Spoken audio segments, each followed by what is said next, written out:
to a bench, but I'm just leaving it freestyle for now. You have two parts, one goes on the bottom. This comes all already built. All you have to do is pop your bottom bit on, and this bit is the piece you're going to use to make your buttons. So these are 16 line buttons I'm using here. Sorry, 18 line buttons I'm using here. This half, always make sure the ridged part is up to the top. You've got a little funnel here. Just push that down with your finger. It goes inside. Place your piece of cloth on top.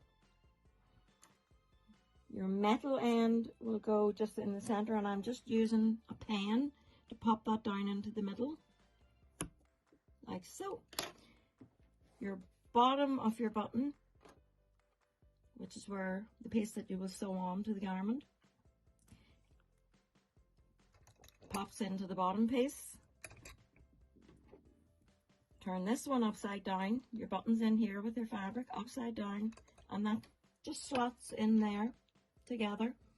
Push your lever down until you feel a bit of pressure or a slight click.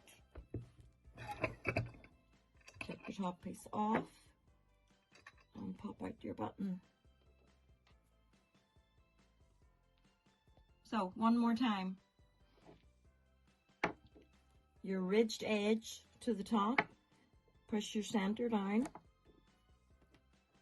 Your little piece of fabric. Now I was cutting these, trying to get a hole punch the size of these buttons to cut the fabric out, which is basically a circle that you hit with a mallet that cuts circles out.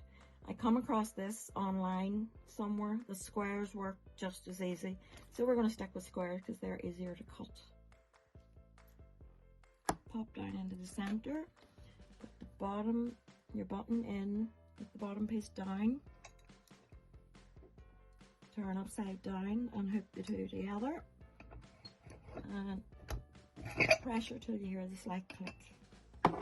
And there's your button.